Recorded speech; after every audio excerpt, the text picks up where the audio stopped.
على محمد وعلى آل محمد كما صليت وسلمت وباركت على إبراهيم وعلى آل إبراهيم إنك حميد مجيد. قال البخاري حدثنا يحيى بن بكير یحییٰ بن عبداللہ بن بکیر. دادے کی طرف نسبت کی ہے کیونکہ عربوں کے ہاں آبا میں سے جو مشہور ہوتا تھا اس کی طرف نسبت کرنا عام تھا. جیسے نبی اکرم صلی اللہ علیہ وآلہ وسلم بھی اپنی نسبت اپنے دادا عبد المطلب کی طرف کرتے تھے، نہ کہ اپنے والد عبداللہ کی طرف. یہ لیث بن سعد جو بہت بڑے محدث حافظ الحدیث تھے، ان کے یہ اعلیٰ پائے کے شاگرد ہیں اور یہ ایک وقت میں قاضی القضاء بھی رہے ہیں. یہ فرماتے ہیں کہ اخبرنا اللیث، ہمیں لیث نے بیان کیا، عن عقیل، عقیل سے، عقیل بن خالد، عن ابن شہاب، وہ ابن شہاب سے بیان کرتے ہیں. ابن شہاب سے مراد محمد بن مسلم بن عبید اللہ بن عبداللہ بن شہاب بن حارث بن زہرہ، اسی لیے یہ امام زہری کے نام سے مشہور ہیں. چوتھے جد کی طرف ان کی نسبت ہے. اسی اصول کے تحت کہ عرب کے لوگ اپنی نسبت اپنے مشہور باپ یا جد کی طرف کرتے تھے.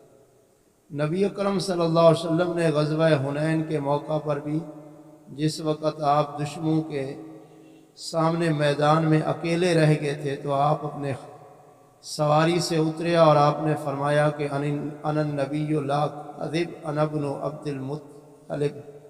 تو آپ نے اپنی نسبت بھی جد کی طرف کی تھی. ان عروہ بن زبیر، وہ عروہ بن زبیر سے بیان کرتے ہیں. یہ اسماء کے بیٹے ہیں، ابو بکر کے یہ نواسے ہیں، حضرت عائشہ کے بھانجے ہیں. ان عائشہ ام المومنین، وہ عائشہ سے بیان کرتے ہیں. عائشہ کو یہاں ام المومنین کہا گیا کیونکہ قرآن مجید نے یہ کہا ہے کہ وَأَزْوَاجُهُ أُمَّهَاتُكُمْ، کہ نبی کی جو بیویاں ہیں وہ تمہاری مائیں ہیں. اور پھر قرآن مجید نے یہ بھی بیان کیا ہے کہ نبی کے بعد ان سے تمہارا نکاح کرنا ہمیشہ کے لیے حرام ہے. تو ان کو ام المومنین قرآن مجید کے ان لفظوں کی وجہ سے اور حرمت نکاح کی وجہ سے ان کو ام المومنین کہا جاتا ہے، اور عزت اور تکریم کی وجہ سے، نہ کہ اس وجہ سے کہ ان کے اوپر دیگر شرعی احکام نہیں تھے جو غیر محرموں پر ہوتے ہیں. ورنہ امہات المومنین تمام لوگوں سے سوائے اپنے نسبی محرموں کے سب سے حجاب کرتی تھی، پردہ کرتی تھی. بہرحال ہمارے ہاں یہ سنی لوگ دیوبندی بریلوی، ان کے ہاں یہ پایا جاتا ہے کہ یہ کہتے ہیں کہ نبی اکرم صلی اللہ علیہ وسلم زندہ ہیں. بعض تو کہتے ہیں کہ آپ کو بالکل موت آئی ہی نہیں ہے، جیسا کہ بہت سارے بریلویوں کا عقیدہ یہ ہے کہ انبیاء کو جو حیات ہے یہ ذاتی حیات میسر ہے، اور جو ذاتی چیز ہوتی ہے نا، یہ اپنی شے سے وہ منفک جدا نہیں ہوتی. اس لیے نبی مرے ہی نہیں ہیں، وہ زندہ تھے اور زندہ ہیں. اس کی دلیل وہ یہ دیتے ہیں کہ نبی اکرم صلی اللہ علیہ وسلم کے بعد آپ کی بیویوں نے کہیں نکاح نہیں کیا. اور دوسری دلیل یہ دیتے ہیں کہ نبی علیہ السلام کا نماز جنازہ نہیں پڑھایا گیا. اگر فوت ہوتے تو نماز جنازہ پڑھایا جاتا. اور اسی طریقے سے جو ہے وہ یہ بھی کہتے ہیں کہ نبی علیہ السلام کی بیویاں زندہ ہیں اور قبر میں آپ کے اوپر پیش کی جاتی. حافظ محمد گوندلوی رحمۃ اللہ علیہ نے ایک واقعہ ذکر کیا ہے. وہ یہ فرماتے ہیں، کیا کرتے تھے اپنے دروس کے اندر، وہ فرماتے ہیں کہ میں حج کے لیے گیا تو میں مدینے میں گیا، وہاں مراد آباد کا ایک بریلوی وہاں تھا. اس کے ساتھ گفتگو ہوئی، کیونکہ ایک زبان ہوتی ہے، لوگ ملتے ہیں آپس میں سفر میں، تو باتوں کے اندر بات ہوئی. تو اس نے بتایا کہ نبی علیہ السلام جو ہے نا یہ زندہ ہیں، آپ کو موت نہیں آئی. کہنے لگے، میں نے اس سے کہا یار آپ کو کیسے پتہ ہے کہ زندہ ہے؟ تو وہ کہنے لگے کیونکہ نبی علیہ السلام کی بیویوں نے آپ کے بعد نا نکاح نہیں کیا، یہ دلیل ہے، ورنہ حضرت عائشہ چھوٹی عمر کی تھی، اس وقت 18 سال کی تھی، بچی تھی، تو شادی کر لیتی، زندگی آرام سے گزر جاتی، لیکن اسی وجہ سے نہیں کی۔ تو یہ کہتے ہیں کہ میں نے اس شخص سے کہا کہ مجھے ایک مسئلہ بتاؤ یار، مجھے سمجھ نہیں لگ رہی کہ اگر نبی علیہ السلام اپنی کسی بیوی کو طلاق دے دیتے جیسے آپ نے ابنت جون کو دی تھی، تو کیا آپ کی وہ بیوی جس کو آپ طلاق دے دیتے وہ آگے شادی کر سکتی تھی؟ تو کہنے لگے، پہلے وہ پریشان ہو گیا، پھر سوچ کر کہنے لگا نہیں، میں کیوں نہیں؟ کہنے لگا جی قرآن میں جو ہے نا کہ نبی علیہ السلام کی بیویوں سے نکاح جائز نہیں ہے۔ تو انہوں نے بتایا، میں نے اسے کہا کہ بھائی ادھر بھی یہی اصول ہے کہ یہ دلیل نہیں ہے نبی علیہ السلام کے زندہ ہونے کی۔ اور دوسری بات یہ ہے کہ نبی اکرم صلی اللہ علیہ وسلم کا نماز جنازہ ہوا ہے، نبی علیہ السلام کا جنازہ پڑھایا گیا ہے، جس انداز سے بھی انبیاء کے لیے دعا کا طریقہ تھا، آپ کا جنازہ پڑھایا گیا ہے۔ اور تیسری بات یہ ہے کہ حضرت عائشہ کے بارے میں معروف ہے کہ نبی علیہ السلام کی وفات کے بعد انہوں نے باقاعدہ عدت بھی گزاری تھی، تو لہٰذا امہات المومنین کا عقیدہ یہی تھا۔ اور پھر قرآن مجید بھی یہ فرماتا ہے کہ انک میت و انہم میتون، کہ آپ فوت ہونے والے ہیں، یہ صریح نص ہے کہ نبی علیہ السلام کے اوپر موت آ سکتی ہے۔ افہم الخالدون، قرآن نے یہ بھی بتایا ہے کہ آپ تو مرنے والے ہیں، لیکن یہ ان لوگوں نے کہاں ہمیشہ رہنا ہے، ان کو بھی موت نے آ کر لینا ہے۔ وما محمد الا رسول قد خلت من قبلہ الرسل افإن مات، تو یہاں بھی نص موجود ہے کہ نبی علیہ السلام کو موت آ جائے۔ ابو بکر نے نبی علیہ السلام کی وفات پر یہ آیات پڑھی تھی، تو صحابہ کرام کو ان آیات کی سمجھ لگی اور وہ یہی آیات تلاوت کرتے ہوئے یہ کہہ رہے تھے کہ ایسے لگ رہا ہے کہ جیسے یہ آیات آج ہی اتری ہیں۔ انہا قالت، تو یہ فرماتی ہے، تو لہذا ام المومنین یا امہات المومنین جو نبی علیہ السلام کی بیویوں کو کہا جاتا ہے، وہ قرآن مجید کی نص کی وجہ سے کہا جاتا ہے کہ آپ کی بیویاں جو ہیں وہ امت کے لیے تکریم والی، عزت والی ہیں، ماؤں کی جگہ پر ان کا احترام ہے اور ان سے نکاح بھی جائز نہیں ہے۔ باقی انہوں نے نبی علیہ السلام کے امتیوں سے حجاب کرنا تھا اور کرتی تھی۔ اب ایک اعتراض یہ ہے کہ حضرت عائشہ کی عمر تھوڑی تھی، تو انہوں نے بعد میں صبر کیسے کیا ہے اتنی زندگی؟ تو اس کا جواب یہ ہے کہ حضرت عائشہ رضی اللہ عنہا نے اپنے آپ کو آخرت کے لیے وقف کر رکھا تھا۔ جب کوئی انسان اپنے آپ کو نیکی کے لیے وقف کر لیتا ہے تو اس کے اندر اس طرح کے انسانی اور جانداروں والے جو جذبات ہیں یہ ختم ہو جاتے ہیں۔ اور پھر قرآن مجید نے بھی نبی علیہ السلام کو حکم دیا ہے کہ اگر یہ دنیا سے محبت کرتی ہیں، دنیا کی خواہشات رکھتی ہیں، تو ان سے کہہ دیں فتعالینا امتعکن واسرحکن سراحا جمیلا، کہ اگر تم دنیا سے محبت کرتی ہو تو پھر آ جاؤ، میں تمہیں اچھے طریقے سے رخصت کر دیتا ہوں۔ وَإِن كُنتُنَّ تُرِدْنَ اللَّهَ وَرَسُولَهُ وَالدَّارَ الْآخِرَةَ، اگر آپ اللہ، اس کے رسول اور آخرت کے گھر کو چاہتی ہیں تو اللہ تعالیٰ نے احسان کرنے والیوں کے لیے بہت بڑا اجر تیار کر رکھا ہے۔ اس لیے حضرت عائشہ رضی اللہ عنہ نے اپنے آپ کو آخرت کے لیے وقف کیا تھا، لوگوں کو دین کی تعلیم بھی دیتی تھی، مسائل بھی بتاتی تھیں اور اسی فکر میں رہتی تھی، لہذا ان کے لیے زندگی گزارنا یہ کوئی مشکل نہیں تھا۔ انہا قالت، بے شک وہ فرماتی ہیں، انہا یعنی بے شک حضرت عائشہ رضی اللہ عنہا قالت، انہوں نے فرمایا، اول ما بدأ بہ رسول اللہ صلی اللہ علیہ وسلم، سب سے پہلی چیز جو نبی علیہ السلام کی طرف محبوب بنائی گئی، من الوحی، وحی میں سے، الرؤیا الصالحۃ فی النوم، وہ نیند کے اندر خواب کا آنا ہے۔ بعض علماء کہتے ہیں جی خواب جو ہے یہ وحی کے اندر داخل نہیں ہے، کیونکہ خواب تو انبیاء کے علاوہ دیگر کو بھی آتے ہیں، یہ بات بالکل صحیح ہے۔ اگرچہ سچے خواب آنا یہ کوئی وحی کی کوئی کیفیت یا صورت نہیں ہے، لیکن انبیاء کے خواب بہرحال شریعت کے دلائل کی وجہ سے یہ اللہ کی وحی کا ایک حصہ ضرور تھے اور یہ سچے ہوتے تھے، وحی کا حکم رکھتے تھے، اسی لیے ان کو یہاں ذکر کر دیا گیا ہے۔ فَقَانَ لَا يَرَى رُؤْيًا إِلَّا جَاءَتْ مِثْلَ فَلَقِ الصُّبْحِ، نبی علیہ السلام کوئی خواب نہیں دیکھتے تھے مگر وہ صبح کی روشنی کے پھوٹنے کی طرح بالکل واضح واضح ہوتا۔ ثم حبب الیہ الخلاء، پھر نبی علیہ السلام کی طرف خلوت محبوب کر دی گئی، یہاں تک آپ نے کل پڑھا تھا۔ ثم حبب الیہ الخلاء، پھر نبی علیہ السلام کی طرف خلوت جو ہے یہ محبوب کر دی گئی۔ یہ آپ کو میں نے کل بھی بتایا تھا کہ جس وقت کوئی شخص اللہ سے محبت کرتا ہے یا کسی سے بھی محبت کرتا ہے تو پھر اس کا دل یہ کرتا ہے کہ میں اس کے ساتھ راز و نیاز کی باتیں کروں اور مجھے کوئی خلوت میسر ہو مخلوق سے کہ میری اس سے ملاقات ہو، بات چیت ہو۔ آپ بھی جب اپنے کسی مخصوص دوست کو فون کرتے ہیں تو کمرے سے بھی باہر نکل جاتے ہیں جی، کہ علیحدہ ہو کر باتیں کرتے ہیں۔ یہ ایک دنیا کا ایک اصول ہے اور فطرت ہے انسان کی۔ اسی لیے نبی علیہ السلام کی طرف بھی یہ خلوت جو ہے نا یہ محبوب بنا دی گئی۔ اس سے معلوم ہوتا ہے کہ نبی علیہ السلام کو کچھ ایسے اشارات مل چکے تھے کہ جن کی بنیاد پر نبی اکرم صلی اللہ علیہ وسلم کے ذہن میں ایک بات ضروری تھی کہ شاید اللہ مجھ سے کوئی بہت بڑا کام لینے والا ہے، ہو سکتا ہے اللہ مجھے نبی بنا دے۔ اس کے بارے میں مورخین نے بہت سارے دلائل ذکر کیے ہیں۔ مثلا نبی علیہ السلام جا رہے ہوتے تھے، اچانک آپ کو آواز آتی تھی یا محمد۔ اسی طریقے سے آپ کبھی جا رہے ہوتے، پھر آواز آتی انا جبریل ہوں، میں جبریل ہوں۔ نبی علیہ السلام یہ آوازیں سنتے لیکن دھیان نہیں دیتے تھے، پتہ نہیں کیا مسئلہ ہے۔ آپ یہ بھی سوچتے تھے پتہ نہیں مجھے جنات تنگ کرتے ہیں، کیا ہوتا ہے۔ تو بہرحال یہ چیزیں واقعات پہلے تھے۔ اسی طریقے سے آپ صلی اللہ علیہ وسلم جا رہے ہوتے، پتھر جو ہے وہ آپ کو سلام کرتے، یہ قرائن آپ کے پاس موجود تھے۔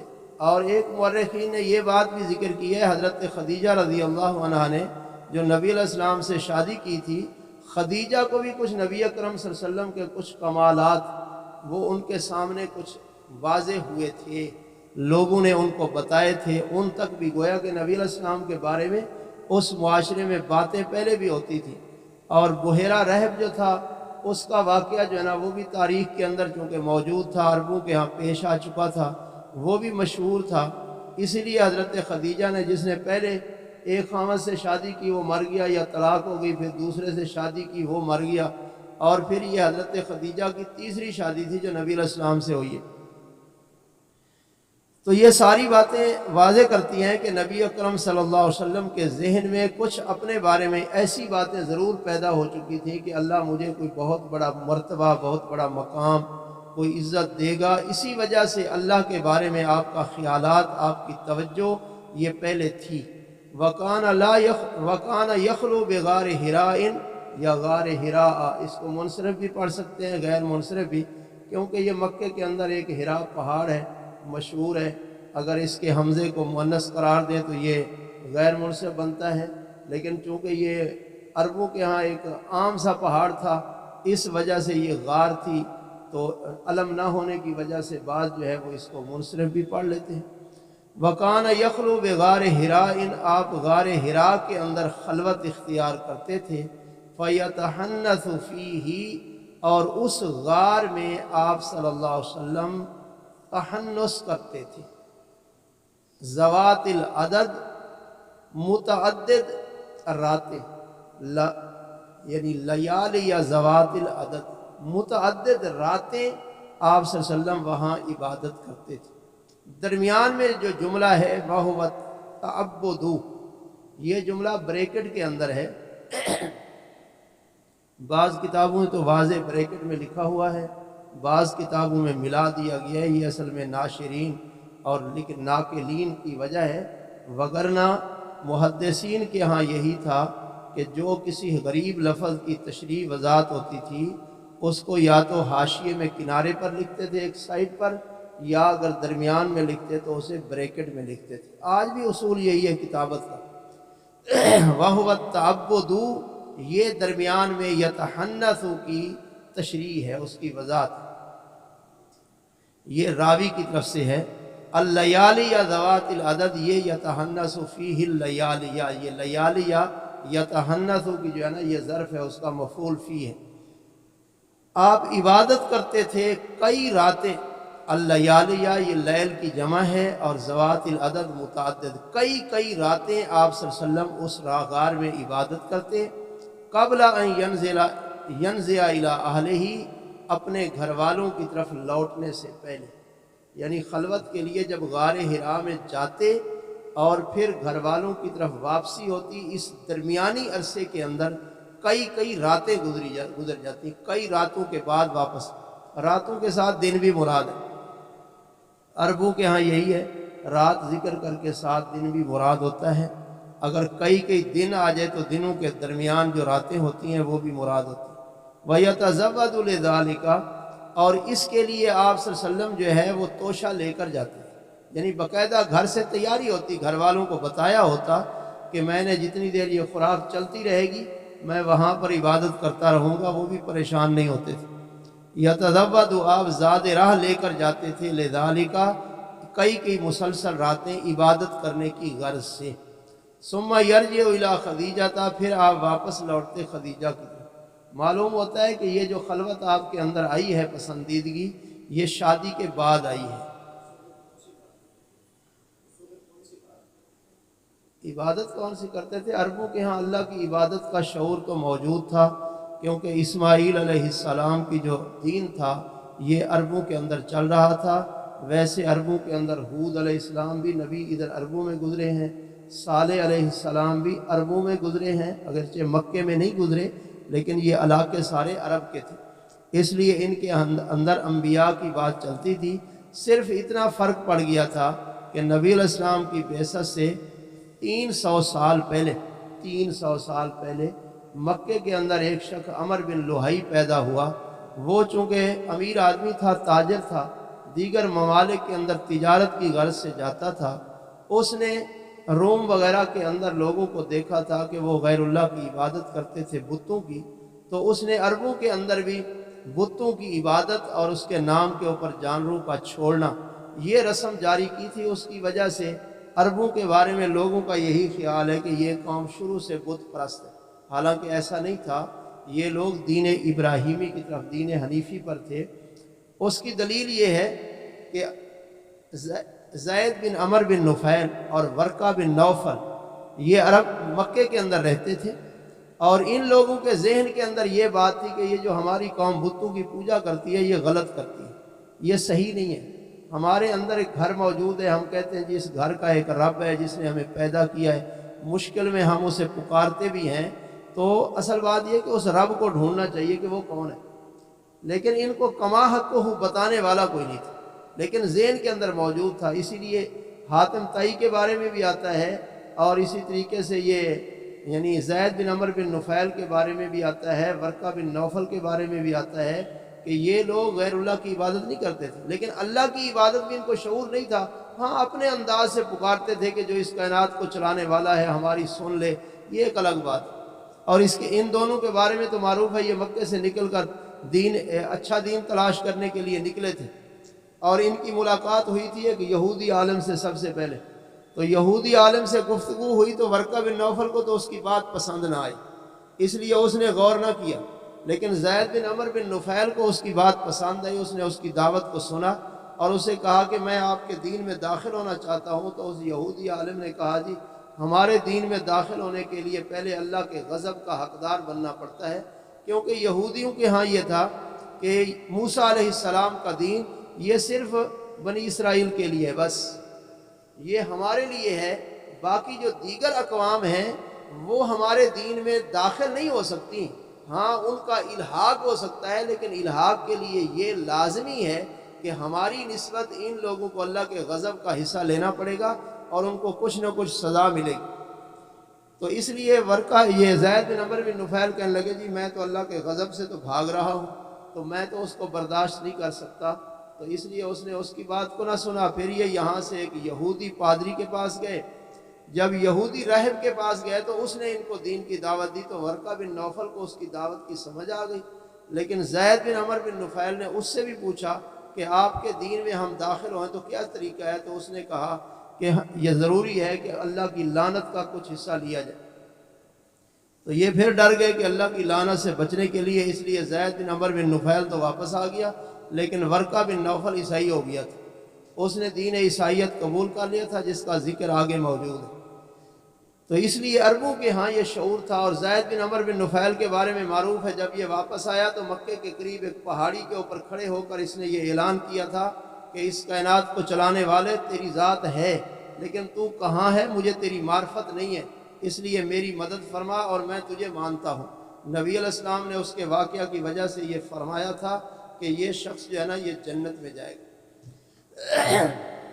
اس لیے یہ کوئی مشکل چیز نہیں ہے۔ دین ابراہیمی جو ہے یہ عربوں کے ہاں پہلے بھی اس کی کچھ باقیات موجود تھی، جیسے شاہ ولی اللہ نے یہ الفوز الکبیر کے اندر اور اپنی دیگر کتابوں میں بھی عرب کی جو تاریخ ذکر کی ہے اس کے بارے میں انہوں نے بھی لکھا ہے کہ ان کے ہاں عبادت کا اور اللہ کو ماننے کا شعور تھا۔ اسی لیے قرآن بھی کہتا ہے نبی علیہ السلام سے آپ ان سے پوچھیں زمین و آسمان کو کس نے پیدا کیا، یہ کہیں گے اللہ نے۔ تمہیں کس نے پیدا کیا، تمہیں روزی کون دیتا ہے، یہ مانتے تھے اللہ کو، تو اس کا ان کے اندر تصور ایک موجود تھا اور اسی کے مطابق نبی علیہ السلام کرتے تھے جو عبادت کرتے تھے۔ لیکن نبی علیہ السلام کے لیے خصوصی اہتمام یہ تھا کہ اللہ تعالیٰ نے بچپن سے آپ کی حفاظت فرمائی ہے۔ جیسے دیکھو یہاں خلوت کی پسندیدگی ہے، اچھی باتیں ہیں، اچھے کارنامے ہیں، وہاں اللہ نے جو عبادت کا ایک عربوں کے یہاں شعور تھا اس کو بھی اللہ نے اپنے طریقے سے نبی علیہ السلام کے ذہن میں کوٹ کوٹ کر بھر دیا تھا۔ اس لیے یہ کوئی مشکل نہیں ہے سمجھنا اس کو۔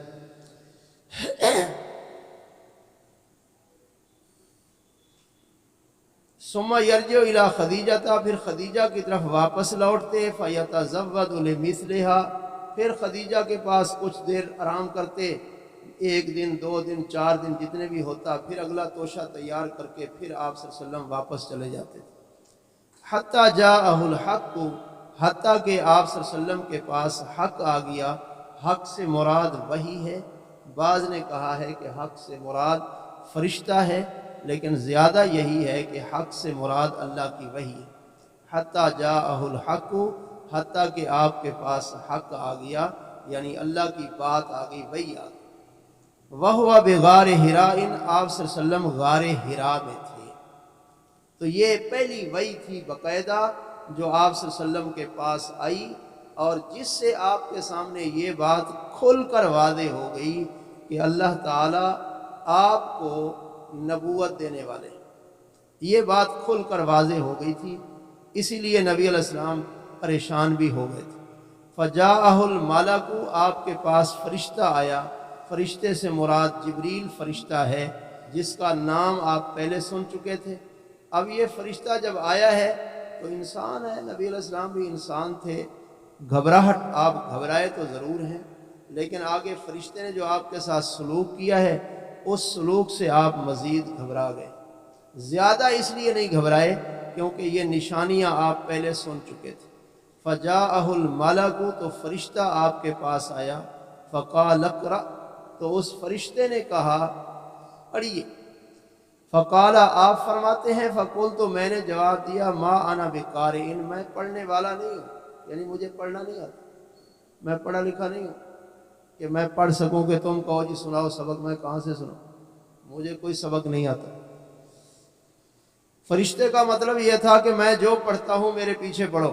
آپ صلی اللہ علیہ وسلم فرماتے ہیں مجھے پڑھنا نہیں آتا، پہلے قاعدہ پڑھاؤ گے تو کچھ پڑھنا آئے گا نا۔ ہاں جی۔ قالا، تو آپ فرماتے ہیں فاخذنی، تو اس فرشتے نے مجھے پکڑا، فغطنی، اور مجھے دبایا۔ بس یہ جو مسئلہ نبی علیہ السلام کے ساتھ بنا ہے یہ ذرا پریشان کن ہے، اس وجہ سے آپ کچھ زیادہ ہی گھبرا گئے تھے۔ اب گھبراہٹ آپ کے اوپر طاری ہوئی ہے۔ فاخذنی، اس نے مجھے پکڑا، فغطنی، اور مجھے اس نے دبایا، حتیٰ، یہاں تک کہ، یعنی اتنا دبایا کہ بالغ من الجہد، وہ مجھ میں مشقت کو پہنچ گیا۔ اس کے دو معنی ہیں، ایک معنی یہ ہے کہ اس نے اتنا زور لگایا جتنا اس کا زور تھا، اس نے اپنی پوری طاقت صرف کر دی۔